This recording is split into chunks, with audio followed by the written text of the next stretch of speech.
নমস্কার।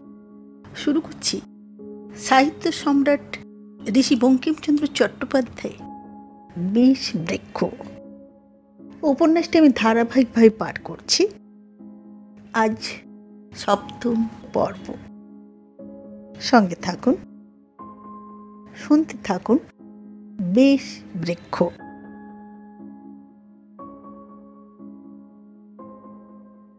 আমি কত দুঃখে সর্বত্যাগিনী হইতেছি, তোমার কাছে জন্মের মতো বিদায় হইলাম। আশীর্বাদ করি তোমার স্বামী পুত্র দীর্ঘজীবী হোক, তুমি চিরসুখী হও। আরও আশীর্বাদ করি যে যেদিন তুমি স্বামীর প্রেমে বঞ্চিত হইবে, সেই দিন যেন তোমার আয়ু শেষ হয়। আমায় এ আশীর্বাদ কেহ করে নাই।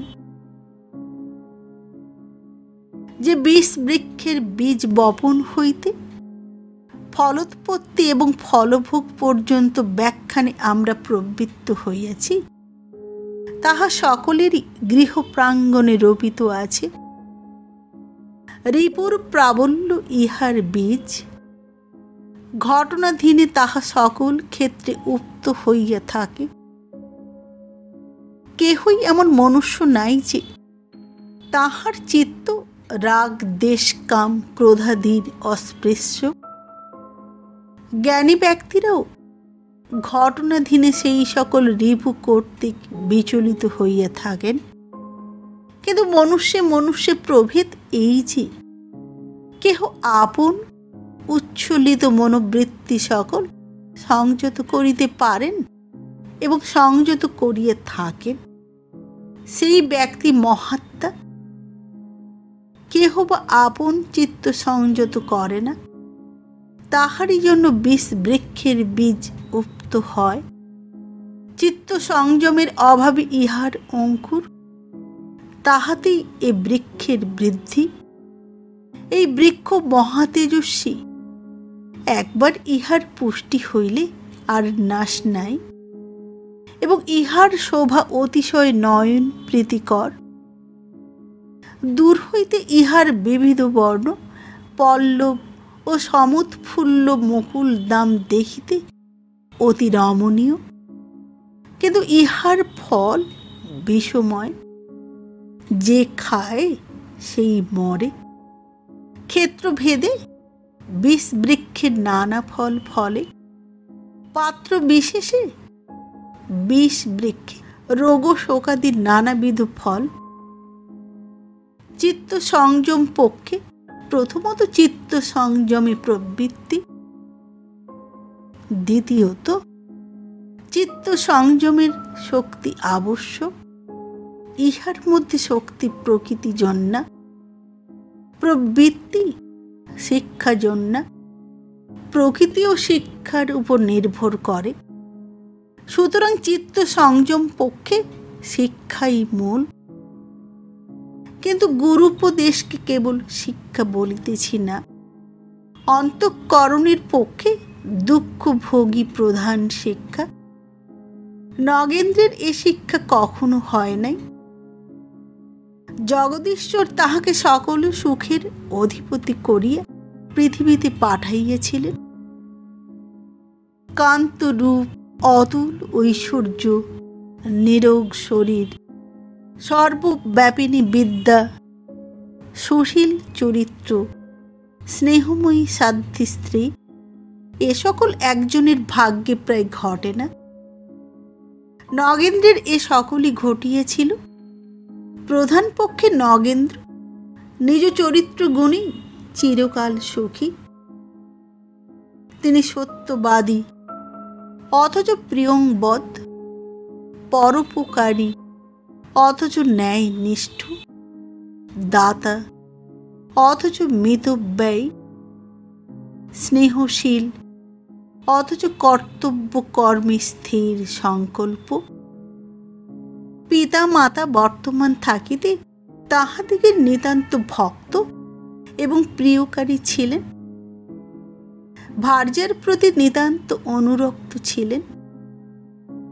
বন্ধুর হিতকারী ভক্তের প্রতি কৃপাবান, অনুগতের প্রতিপালক, শত্রুর প্রতি বিবাদ শূন্য। তিনি পরামর্শে বিজ্ঞ, কার্যে সরল, আলাপে নম্র, রহস্যে বাঙ্ময়। এরূপ চরিত্রের পুরস্কারী অবিচ্ছিন্ন সুখ, অকলুষিত স্নেহরাশি। নগেন্দ্রের আশৈশব তাহাই ঘটিয়েছিল।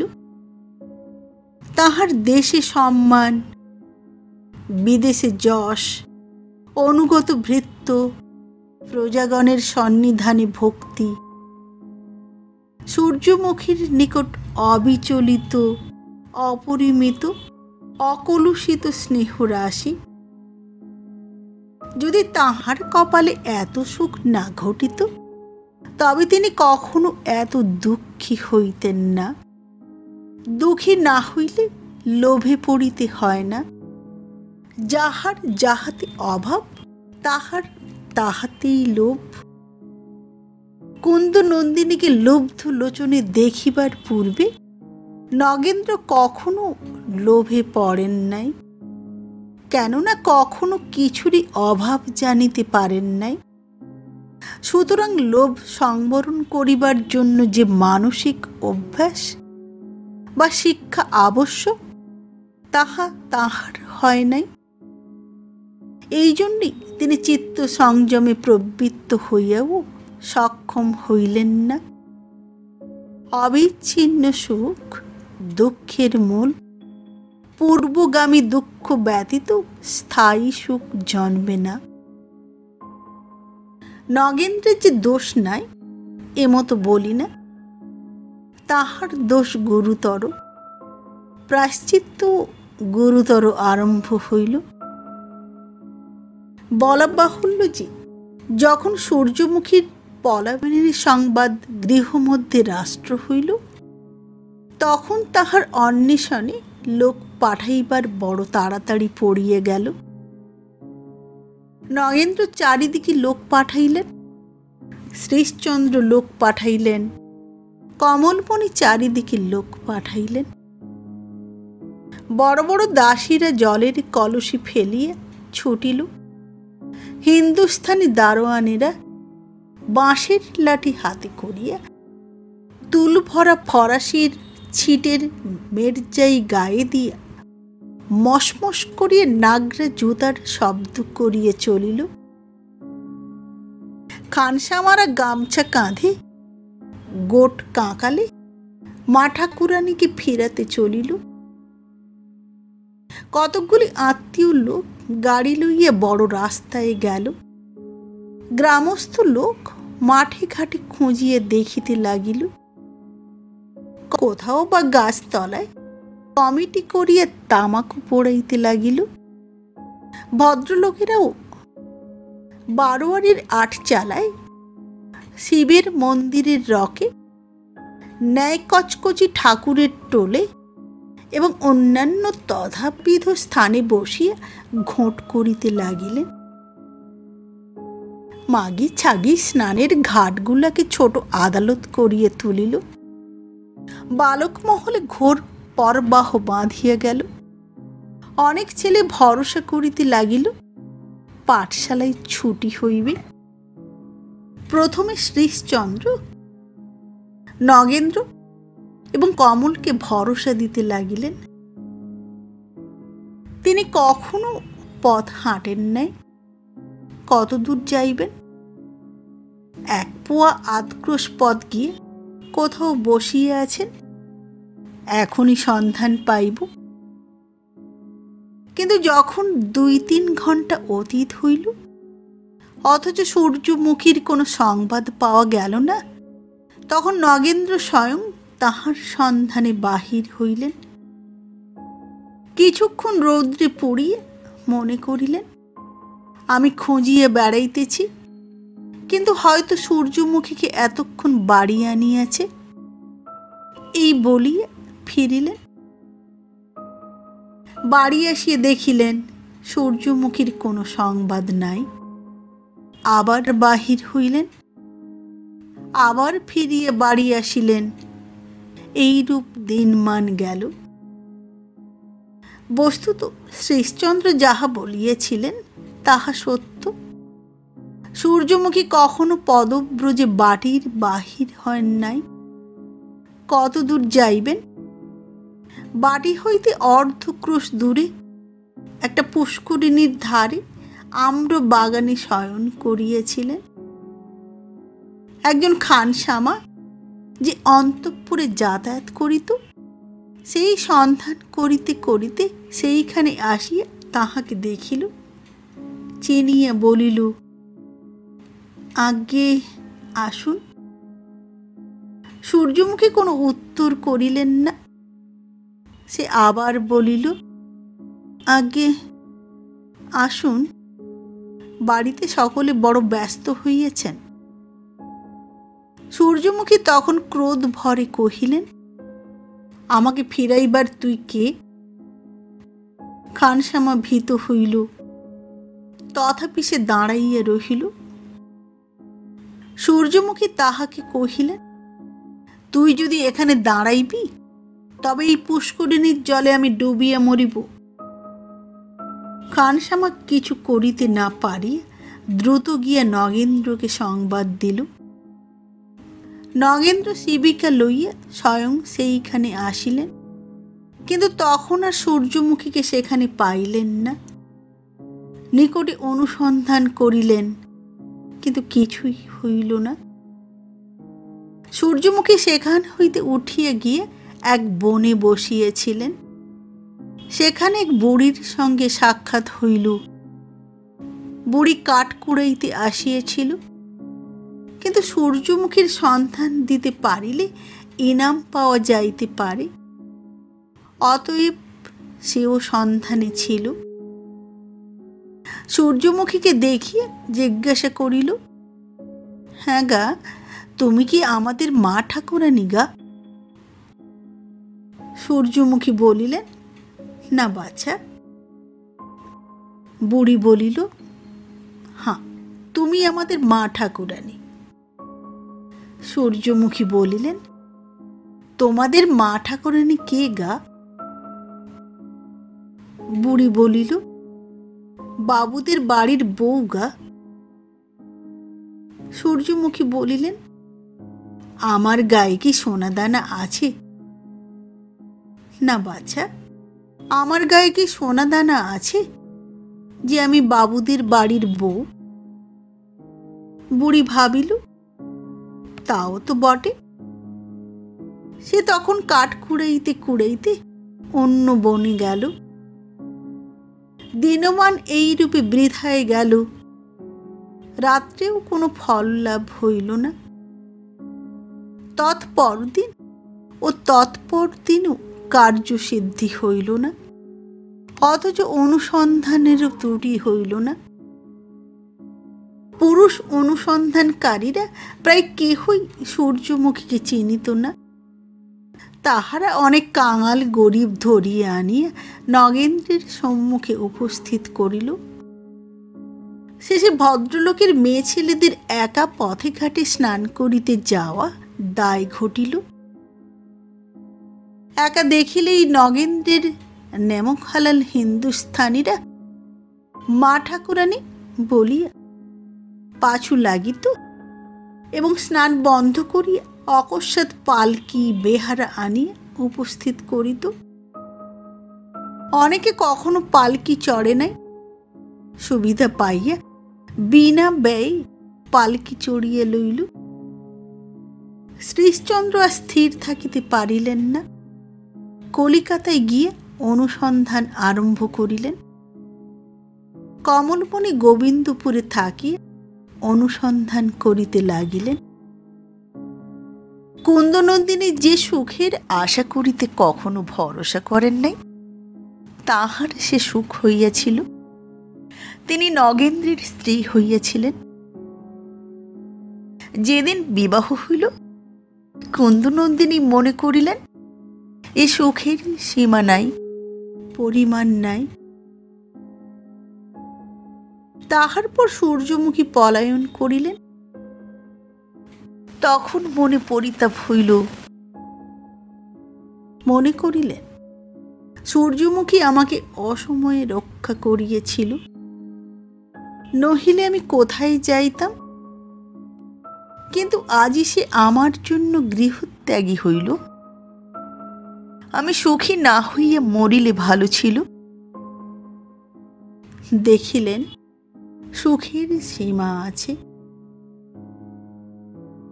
প্রদোষে নগেন্দ্র শয্যায় শয়ন করিয়া আছেন। কুন্দনন্দিনী শিওরে বসিয়া ব্যজন করিতেছেন। উভয়ে নীরবে আছেন। এটি সুলক্ষণ নহে, আর কেহ নাই, অথচ দুইজনেই নীরব। সম্পূর্ণ সুখ থাকিলে এরূপ ঘটে না। কিন্তু সূর্যমুখীর পলায়ন অবধি ইহাদের সম্পূর্ণ সুখ কোথায়? কুন্দনন্দিনী সর্বদা মনে ভাবিতেন, কি করিলে আবার যেমন ছিল তেমনি হয়। আজিকার দিন এই সময় কুন্দনন্দিনী মুখ ফুটিয়া এ কথাটি জিজ্ঞাসা করিলেন, কি করিলে যেমন ছিল তেমনি হয়? নগেন্দ্র বিরক্তির সহিত বলিলেন, যেমন ছিল তেমনি হয়? তোমাকে বিবাহ করিয়াছি বলিয়া কি তোমার অনুতাপ হইয়াছে? কুন্দনন্দিনী ব্যথা পাইলেন, বলিলেন, তুমি আমাকে বিবাহ করিয়া যে সুখী করিয়াছ তাহা আমি কখনো আশা করি নাই। আমি তাহা বলি না। আমি বলিতেছিলাম যে কি করিলে সূর্যমুখী ফিরিয়া আসে। নগেন্দ্র বলিলেন, ওই কথাটি তুমি মুখে আনিও না। তোমার মুখে সূর্যমুখীর নাম শুনিলে আমার অন্তর্দাহ হয়। তোমারই জন্য সূর্যমুখী আমাকে ত্যাগ করিয়া গেল। ইহা কুন্দনন্দিনী জানিতেন, কিন্তু নগেন্দ্রের ইহা বলাতে কুন্দনন্দিনী ব্যথিত হইলেন। ভাবিলেন, এটি কি তিরস্কার? আমার ভাগ্য মন্দ, কিন্তু আমি তো কোনো দোষ করি নাই। সূর্যমুখী তো এ বিবাহ দিয়াছে। কুন্দ আর কোনো কথা না কহিয়া ব্যজনে রত হইলেন। কুন্দনন্দিনীকে অনেকক্ষণ নীরব দেখিয়া নগেন্দ্র বলিলেন, কথা কহিতেছ না কেন? রাগ করিয়াছ? কুন্দ কহিলেন, না। নগেন্দ্র কহিলেন, কেবল একটি ছোট্ট না বলিয়া আবার চুপ করিলে। তুমি কি আমায় আর ভালোবাসো না? কুন্দ বলিল, বাসি বই কি? নগেন্দ্র বলিলেন, বাসি বই কি? এ যে বালক ভুলানো কথা। কুন্দ, বোধ হয় তুমি আমায় কখনো ভালোবাসিতে না। কুন্দ বলিল, বরাবর বাসি। নগেন্দ্র বুঝিয়াও বুঝিলেন না যে এ সূর্যমুখী নয়। সূর্যমুখীর ভালোবাসা যে কুন্দনন্দিনীতে ছিল না তাহা নহে, কিন্তু কুন্দ কথা জানিতেন না। তিনি বালিকা, ভীরু স্বভাব, কথা জানেন না, আর কি বলিবেন। কিন্তু নগেন্দ্র তাহা বুঝিলেন না। বলিলেন, আমাকে সূর্যমুখী বরাবর ভালোবাসিত। বানরের গলায় মুক্তার হার সহিবে কেন? লোহার শিকলি ভালো। এবার কুন্দনন্দিনী রোদন সংবরণ করিতে পারিলেন না। ধীরে ধীরে উঠিয়া বাহিরে গেলেন।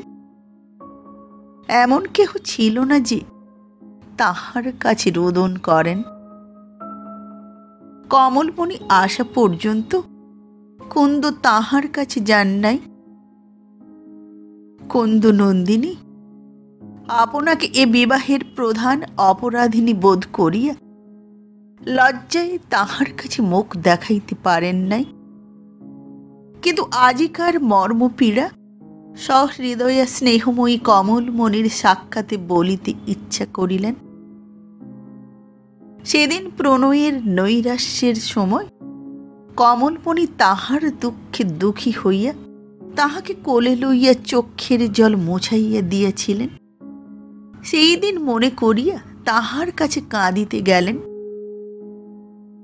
কমলমণি কুন্দ নন্দিনীকে দেখিয়া অপ্রসন্ন হইলেন। কুন্দকে কাছে আসিতে দেখিয়া বিস্মিত হইলেন, কিছু বলিলেন না। কুন্দ তাহার কাছে আসিয়া বসিয়া কাঁদিতে লাগিলেন। কমলমণি কিছু বলিলেন না, জিজ্ঞাসাও করিলেন না কি হইয়াছে। সুতরাং কুন্দ নন্দিনী আপনা আপনি চুপ করিলেন। কমল তখন বলিলেন, আমার কাজ আছে। অনন্তর উঠিয়া গেলেন। কুন্দ নন্দিনী দেখিলেন সকল সুখেরই সীমা আছে। তুমি লিখিয়াছ যে আমি এ পৃথিবীতে যত কাজ করিয়াছি তাহার মধ্যে কুন্দ নন্দিনীকে বিবাহ করা সর্বাপেক্ষা ভ্রান্তিমূলক কাজ, ইহা আমি স্বীকার করি। আমি এই কাজ করিয়া সূর্যমুখীকে হারাইলাম। সূর্যমুখীকে পত্নীভাবে পাওয়া বড় জোর কপালের কাজ। সকলেই মাটি খোঁড়ে, কোহিনূর একজনের কপালেই উঠে। সূর্যমুখী সেই কোহিনূর। কুন্দ নন্দিনী কোন গুণে তাহার স্থান পূর্ণ করিবে?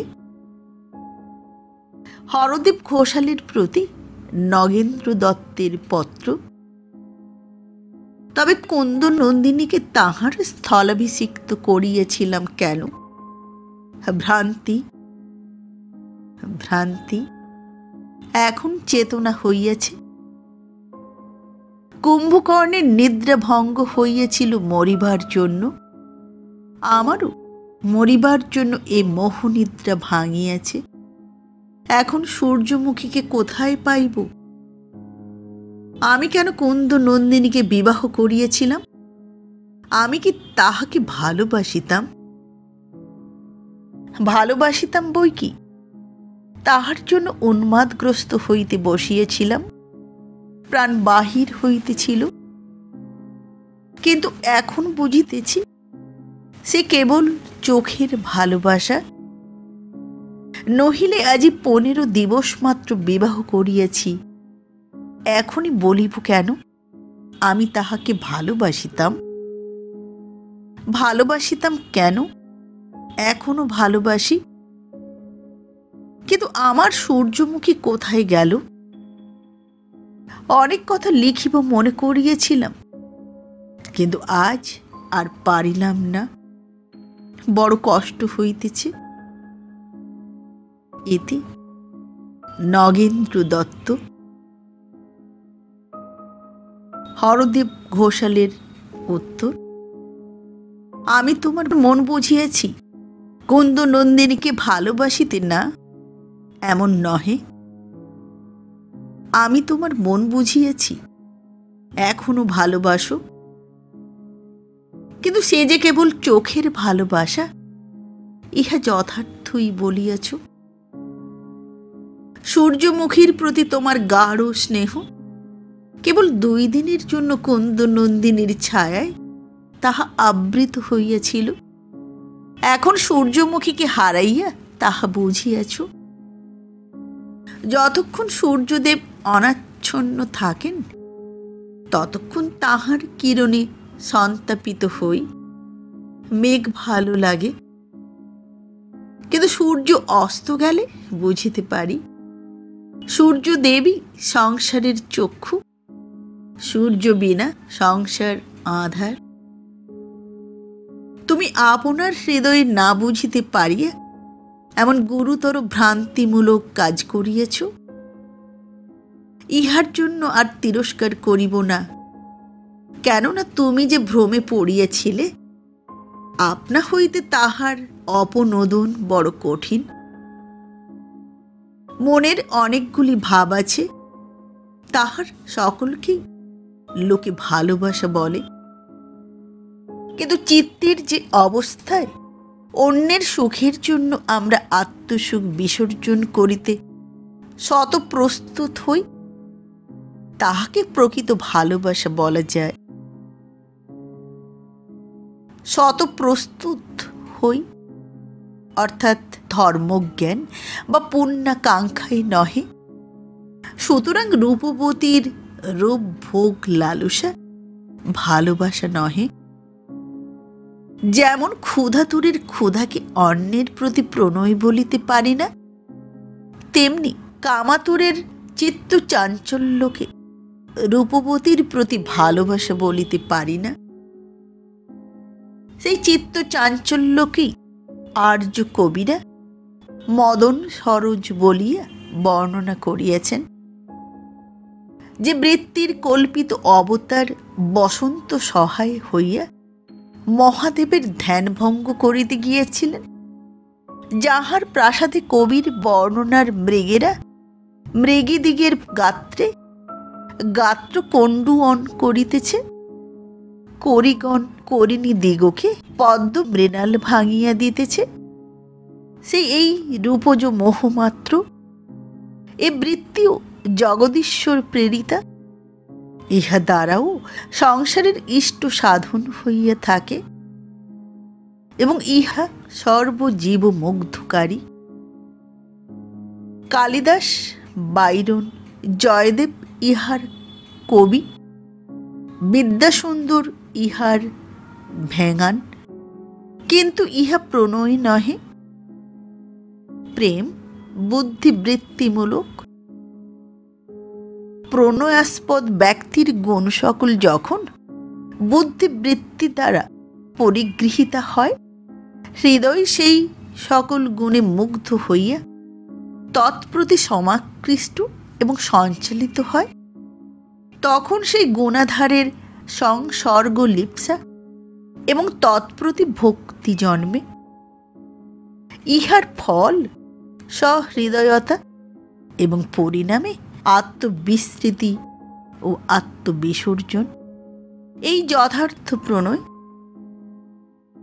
শেক্সপিয়ার, বাল্মীকি, শ্রীমদ্ ভাগবতকার ইহার কবি। ইহার রূপে জন্মে না।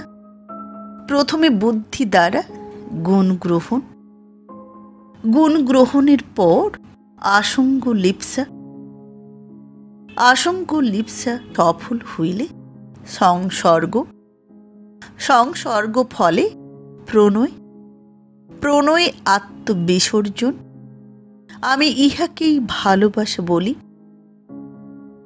নিতান্ত পক্ষে স্ত্রী পুরুষের ভালোবাসা আমার বিবেচনায় এই রূপ। আমার বোধ হয় অন্য ভালোবাসারও মূল এই রূপ। তবে স্নেহ এক কারণে উপস্থিত হয় না, কিন্তু সকল কারণই বুদ্ধিবৃত্তিমূলক। নিতান্ত পক্ষে বুদ্ধিবৃত্তিমূলক কারণ জাত স্নেহ ভিন্ন স্থায়ী হয় না। রূপজ মোহ তাহা নহে।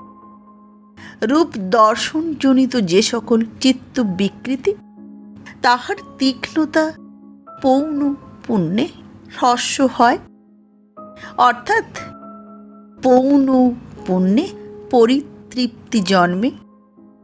গুণজনিতের পরিতৃপ্তি নাই, কেননা রূপ এক, প্রত্যহই তাহার এক প্রকারই বিকাশ। গুণ নিত্য নতুন নতুন ক্রিয়ার নতুন নতুন হইয়া প্রকাশ পায়। রূপেও প্রণয় জন্মে, গুণেও প্রণয় জন্মে, কেননা উভয়ের দ্বারা আসঙ্গ লিপ্সা জন্মে। যদি উভয় একত্রিত হয় তবে প্রণয় শীঘ্র জন্মে, কিন্তু একবার প্রণয় সংসর্গ ফল বদ্ধমূল হইলে রূপ থাকা না থাকা সমান। রূপবান ও কুৎসিতের প্রতি স্নেহ ইহার নিত্য উদাহরণ স্থল। গুণজনিত প্রণয় চিরস্থায়ী বটে, কিন্তু গুণ চিনিতে দিন লাগে। এই জন্য সে প্রণয় একেবারে হঠাৎ বলবান হয় না, ক্রমে সঞ্চারিত হয়। কিন্তু রূপজ মোহ এককালীন সম্পূর্ণ বলবান হইবে। তাহার প্রবল বল এমন দুর্দমনীয় হয় যে অন্য সকল বৃত্তি তদ্বারা উচ্ছিন্ন হয়। এই মোহ কি, এই স্থায়ী প্রণয় কিনা, ইহা জানিবার শক্তি থাকে না। অনন্তকাল স্থায়ী প্রণয় বলিয়া তাহাকে বিবেচনা হয়। তোমার তাহাই বিবেচনা হইয়াছিল। এই মোহের প্রথম বলে সূর্যমুখীর প্রতি তোমার যে স্থায়ী প্রেম, তাহা তোমার চক্ষে অদৃশ্য হইয়াছিল। এই তোমার ভ্রান্তি।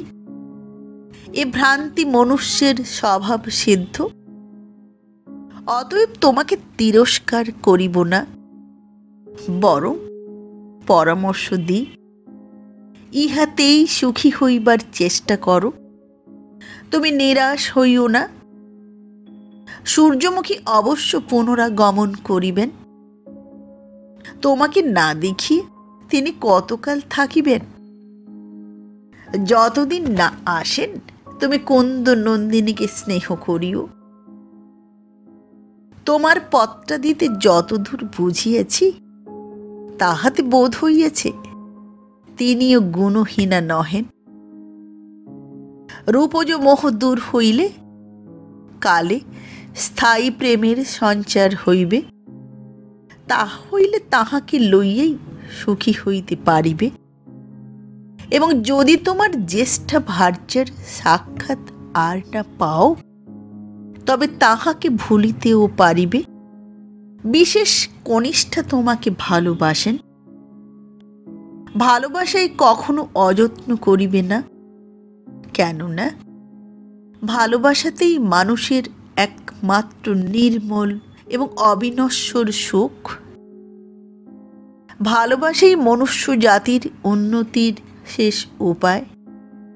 মনুষ্য মাত্রে পরস্পরে ভালোবাসিলে আর মনুষ্যকৃত অনিষ্ট পৃথিবীতে থাকিবে না।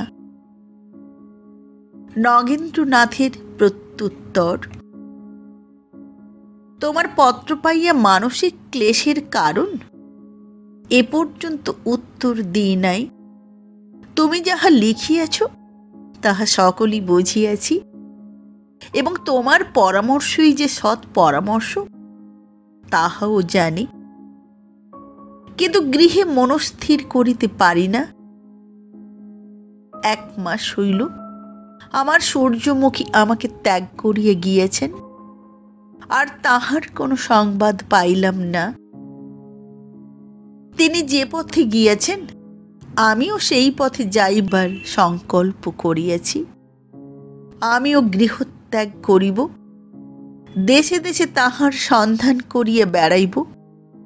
তাহাকে পাই, লইয়া গৃহে আসিব, নচেত আর আসিব না।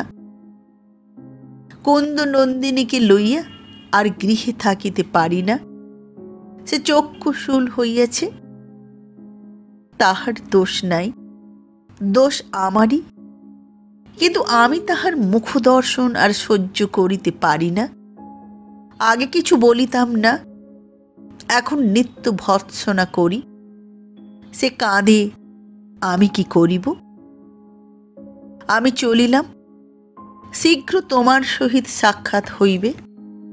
তোমার সঙ্গে সাক্ষাৎ করিয়া অন্যত্র যাইব। ইতি নগেন্দ্রনাথ। নগেন্দ্রনাথ যেরূপ লিখিয়েছিলেন সেই রূপই করিলেন।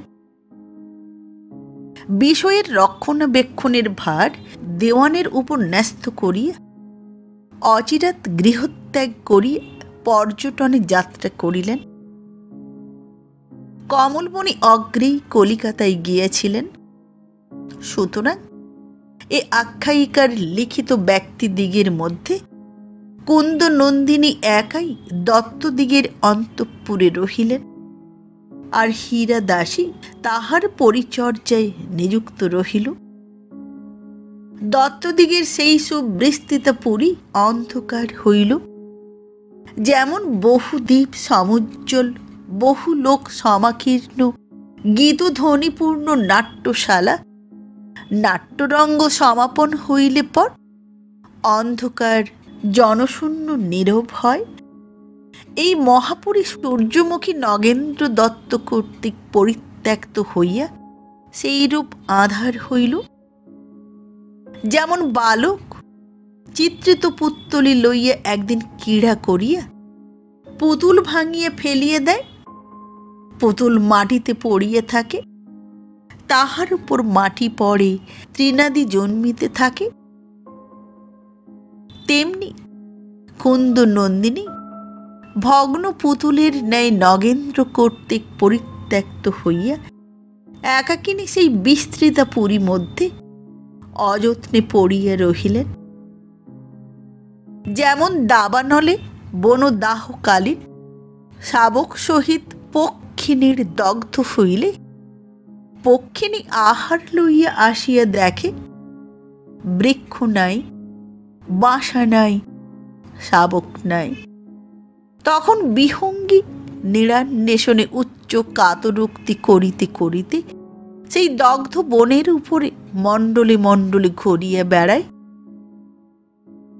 নগেন্দ্র সেইরূপ সূর্যমুখীর সন্ধানে দেশে দেশে ঘুরিয়া বেড়াইতে লাগিলেন। যেমন অনন্ত সাগরে অতল জলে মণিখণ্ড ডুবিলে আর দেখা যায় না, সূর্যমুখী তেমনি দুষ্প্রাপ্যনীয়া হইলেন। কার্পাস বস্ত্র মধ্যস্থ তপ্ত অঙ্গারের ন্যায় দেবেন্দ্রের নিরুপম মূর্তি হীরার অন্তঃকরণকে স্তরে স্তরে দগ্ধ করিতেছিল। অনেকবার হীরার ধর্মভীতি এবং লোকলজ্জা প্রণয় বেগে ভাসিয়া যাইবার উপক্রম হইল, কিন্তু দেবেন্দ্রের স্নেহহীন ইন্দ্রিয় পর চরিত্র মনে পড়াতে আবার তাহা বদ্ধমূল হইল। হীরা চিত্ত সংযমে বিলক্ষণ ক্ষমতাশালিনী, এবং সেই ক্ষমতা ছিল বলিয়েই সে বিশেষ ধর্মভিতা না হইয়াও এ পর্যন্ত সতীত্ব ধর্ম সযত্নে রক্ষা করিয়াছিল। সেই ক্ষমতা প্রবাহী সে দেবেন্দ্রের প্রতি প্রবলানুরাগ অপাত্র ন্যস্ত জানিয়া সহজেই শমিত করিয়া রাখিতে পারিল। বরং চিত্ত সংযমের সদুপায় স্বরূপ হীরা স্থির করিল যে পুনর্বার দাসীবৃত্তি অবলম্বন করিবে।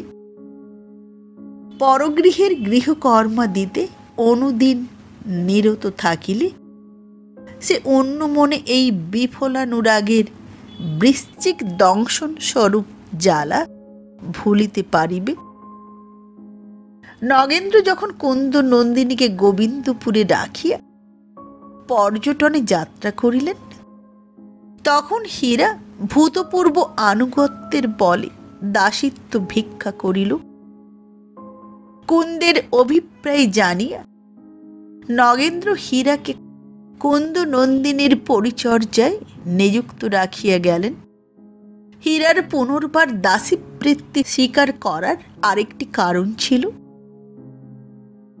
হীরা পূর্বে অর্থাদি কামনায় কুন্দকে নগেন্দ্রের ভবিষ্যৎ প্রিয়তমা মনে করিয়া স্বীয় বশীভূত করিবার জন্য যত্ন পাইয়াছিল।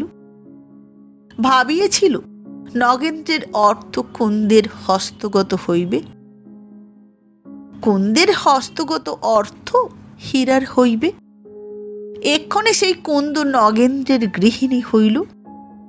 অর্থ সম্বন্ধে কুন্দের কোনো বিশেষ আধিপত্য জন্মিল না, কিন্তু এখন সে কথা হীরারও মনে স্থান পাইল না। হীরার অর্থে আর মন ছিল না। মন থাকিলেও কুন্দ হইতে লব্ধ অর্থ বিষতুল্য বোধ হইত।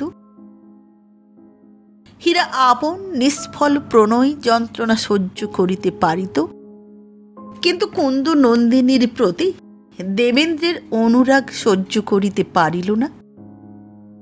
যখন হীরা শুনিল যে নগেন্দ্র বিদেশ পরিভ্রমণে যাত্রা করিবেন, কুন্দ নন্দিনী গৃহে গৃহিণী হইয়া থাকিবেন, তখন হরিদাসী বৈষ্ণবীকে স্মরণে হীরার মহাভয় সঞ্চার হইল।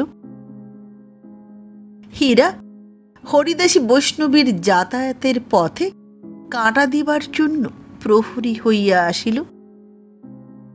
হীরা কুন্দ নন্দিনীর মঙ্গল কামনা করিয়া এরূপ অভিসন্ধি করে নাই। হীরা ঈর্ষা বশত কুন্দের উপর এরূপ ক্রোধ হইয়াছিল যে তাহার মঙ্গল চিন্তা দূরে থাকুক, কুন্দের নেপাত দৃষ্টি করিলে পরম আহ্লাদিত হইত। পাছে কুন্দের সঙ্গে দেবেন্দ্রের সাক্ষাৎ হয়, এইরূপ ঈর্ষাজাত ভয়ে হীরা নগেন্দ্রের পত্নীকে প্রহরাতে রাখিল। হীরা দাসী কুন্দের এক যন্ত্রণার মূল হইয়া উঠিল।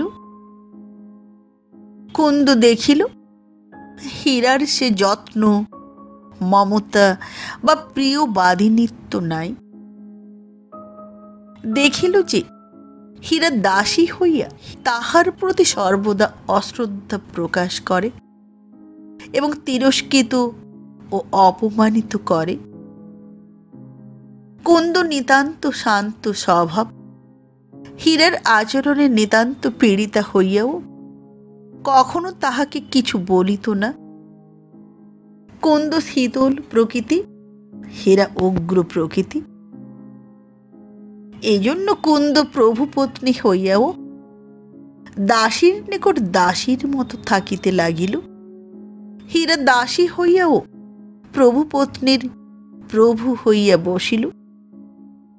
পুরবাসিনীরা কখনো কখনো কুন্দের যন্ত্রণা দেখিয়া হীরাকে তিরস্কার করিত, কিন্তু বাগ্মী হীরার নিকট তাল ফাঁদিতে পারিত না। দেওয়ানজি এ সকল বৃত্তান্ত শুনিয়া হীরাকে বলিলেন, তুমি দূর হও, তোমাকে জবাব দিলাম। শুনিয়া হীরা রোষ বিস্ফারিত লোচনে দেওয়ানজিকে কহিল, তুমি জবাব দিবার কে? আমাকে মনিব রাখিয়া গিয়েছে, মনিবের কথা নহিলে আমি যাইব না। আমাকে জবাব দিবার তোমার যে ক্ষমতা, তোমাকে জবাব দিবার আমারও সে ক্ষমতা। শুনিয়া দেওয়ানজি অপমান ভয়ে দ্বিতীয় বাক্য ব্যয় করিলেন না। হীরা আপন জোরেই রহিল। সূর্যমুখী নহিলে কেহ হীরাকে শাসিত করিতে পারিত না। একদিন নগেন্দ্র বিদেশ যাত্রা করিলে পর হীরা একাকিনী অন্তঃপুর সন্নিহিত পুষ্পোদ্যানে লতামণ্ডপে শয়ন করিয়াছিল। নগেন্দ্র ও সূর্যমুখী পরিত্যাগ করা অবধি সে সকল লতামণ্ডপ হীরারই অধিকারগত হইয়াছিল। তখন সন্ধ্যা অতীত হইয়াছে, আকাশে প্রায় পূর্ণচন্দ্র শোভা করিতেছে। উদ্যানের ভাস্বর বৃক্ষপাত্র তৎকিরণমালা প্রতিফলিত হইতেছে। লতাপল্লব রন্ধ্র মধ্য হইতে অপসৃত হইয়া চন্দ্রকিরণ শ্বেত প্রস্তরময় হর্মতলে পতিত হইয়াছে এবং সমীপস্থ দীর্ঘিকার প্রদোষ বায়ু সন্তাড়িত স্বচ্ছ জলের উপর নাচিতেছে। তৎকিরণমালা প্রতিফলিত হইতেছে। উদ্যান পুষ্পের সৌরভে আকাশ উন্মাদকর হইয়াছিল। এমতো সময় হীরা অকস্মাৎ লতামণ্ডপ মধ্যে পুরুষ মূর্তি দেখিতে পাইল। চাহিয়া দেখিল যে সে দেবেন্দ্র। অদ্য দেবেন্দ্র ছদ্মবেশী নহেন, নিজ বেশেই আসিয়াছেন। হীরা বিস্মিত হইয়া কহিল, আপনার এ অতি দুঃসাহস! কেহ দেখিতে পাইলে আপনি মারা পড়িবেন। আপনার এ অতি দুঃসাহস। দেবেন্দ্র বলিলেন, যেখানে হীরা আছে সেখানে আমার ভয় কি? এই বলিয়া দেবেন্দ্র হীরার পার্শ্বে বসিলেন। হীরা চরিতার্থ হইল কিয়ৎক্ষণ পরে কহিল, কেন এখানে এসেছেন? যার আশায় এসেছেন তার দেখা পাইবেন না। তা তো পাইয়াছি, আমি তোমারই আশায় এসেছি। হীরা লুব্ধ চাটুকারের কপটা লাভে প্রতারিত না হইয়া হাসিল এবং কহিল, আমার কপাল যে এত প্রসন্ন হইয়াছে তাহা তো জানি না। যাহা হোক, যদি আমার ভাগ্যই ফিরিয়াছে, তবে যেখানে নিষ্কণ্টকে বসিয়া আপনাকে দেখিয়া মনে তৃপ্তি হইবে এমন স্থানে যাই চলুন। এখানে অনেক বিঘ্ন। দেবেন্দ্র বলিলেন, কোথায় যাইব? হীরা বলিল, যেখানে কোনো ভয় নাই। আপনার সেই নিকুঞ্জ বনে চলুন। দেবেন্দ্র কহিলেন, তুমি আমার জন্য কোনো ভয় করিও না। হীরা বলিল, যদি আপনার জন্য ভয় না থাকে, আমার জন্য ভয় করিতে হয়। আমাকে আপনার কাছে কেহ দেখিলে আমার দশা কি হইবে? দেবেন্দ্র সংকুচিত হইয়া কহিলেন, তবে চলো, তোমাদের নতুন গৃহিণীর সঙ্গে আলাপটা একবার ঝালিয়ে গেলে হয় না? হীরা এই কথা শুনিয়া দেবেন্দ্রের প্রতি ঈর্ষা নল জ্বলিত কটাক্ষ করিল। দেবেন্দ্র অস্পষ্ট লোকে ভালো দেখিতে পাইলেন না। হীরা কহিল, তাহার সাক্ষাৎ পাইবেন কি প্রকারে?